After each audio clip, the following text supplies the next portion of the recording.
The human brain requires a massive, constant blood supply, consuming 20% of the body's oxygen. While the arterial delivery is efficient, removing that volume of fluid from the rigid, unyielding confines of the bony skull presents a major biomechanical challenge. Inside the skull, the environment is defined by extreme pressure conditions. Any drainage system operating here must withstand constant physical stress without collapsing under the weight of the brain and its fluid. To manage this, the central nervous system bypasses the body's standard systemic venous architecture. Instead of returning blood through traditional veins, the brain relies on specialized dural channels.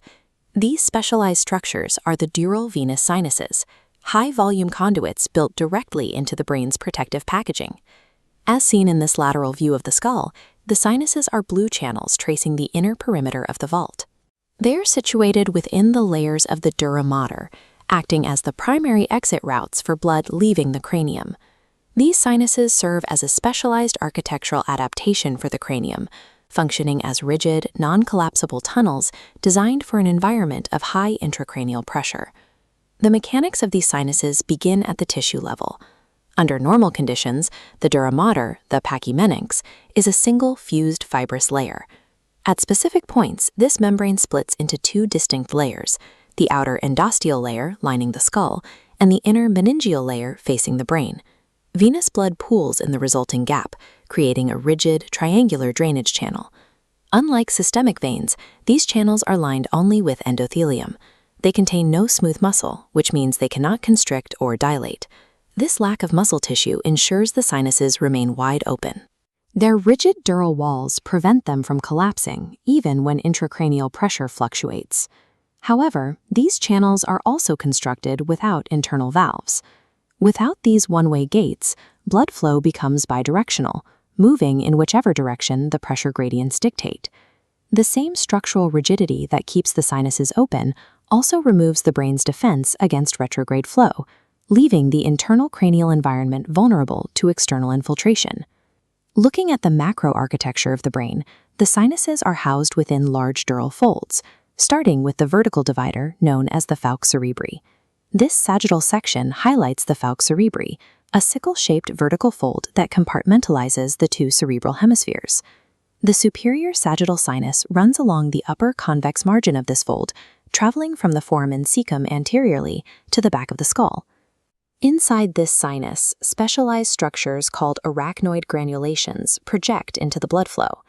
These act as one-way valves for cerebrospinal fluid, allowing it to be absorbed back into the venous system. This large, fixed sinus is connected to the cerebral cortex by delicate bridging veins.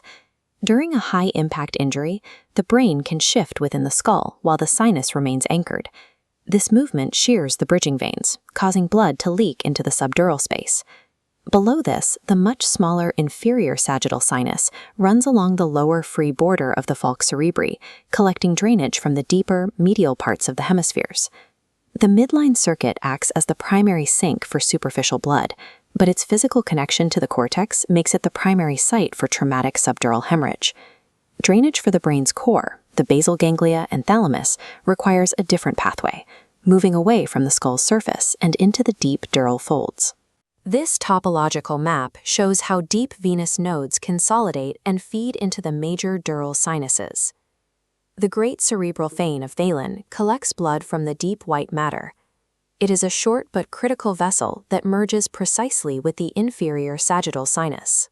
This union forms the straight sinus, which runs posteriorly at the junction of the falx cerebri and the horizontal tentorium cerebelli.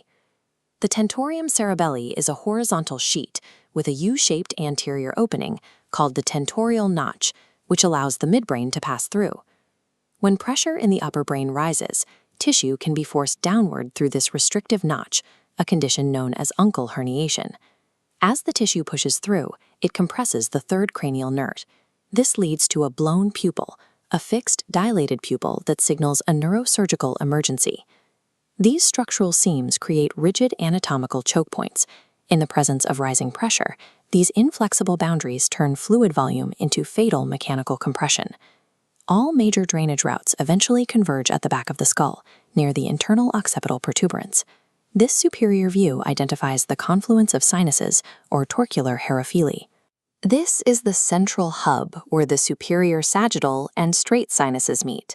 From this hub, blood flows laterally into the large transverse sinuses, embedded in the tentorium's posterior margin. The pathway then curves downward along the temporal bone, forming the S-shaped sigmoid sinus. This high-volume flow passes within millimeters of the mastoid antrum, located just behind the middle ear. This proximity creates a significant surgical risk during a mastoidectomy. A minor error can puncture the sinus, leading to massive hemorrhage or an air embolism. The sigmoid sinus finally exits through the jugular foramen, where it becomes the internal jugular vein. In the posterior fossa, a massive volume of venous blood is forced through a narrow, winding exit, creating a high-risk zone for surgical procedures.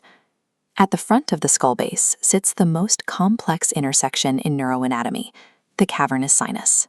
This coronal section shows the sinus as a paired chamber on either side of the sphenoid bone. The medial wall of the sinus sits directly against the pituitary gland within the sella turcica. The lateral wall contains a vertical stack of cranial nerves, nerves 3, 4, V1, and V2.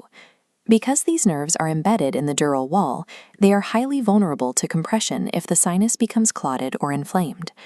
The internal carotid artery and the sixth cranial nerve pass directly through the middle of the venous blood within the sinus chamber. If an arterial aneurysm develops here, it expands within the confined venous space, immediately threatening the adjacent sixth cranial nerve. The consequence of this anatomy is that a single lesion here can simultaneously impair eye movement and facial sensation. The cavernous sinus is an evolutionary bottleneck where cerebral arteries and ocular nerves are bathed in venous return, making it a focal point for catastrophic neurological deficits. Viewed as a whole, the dural venous system is a robust mechanical solution for draining the brain. However, this system is not isolated. This lateral profile shows how the internal sinuses are tethered to the veins of the face and scalp. Small emissary veins provide a direct link between the external facial region and the deep dural sinuses. Because these pathways lack valves, blood flow is dictated entirely by pressure. An infection in the dangerous area of the face, near the nose and upper lip, can raise local venous pressure. This allows pathogens to travel retrograde through the valveless emissary veins, moving from the face into the sterile cranium. This retrograde spread delivers infection directly to the cavernous sinus, potentially leading to a lethal cavernous sinus thrombosis. The rigid dural structure that protects the brain's drainage from pressure also allows minor external infections to cause internal devastation. The dural venous system is an ingenious architectural compromise. While it manages the extreme pressures of the skull, its valveless design ensures that the brain's internal health is inherently linked to its external surroundings.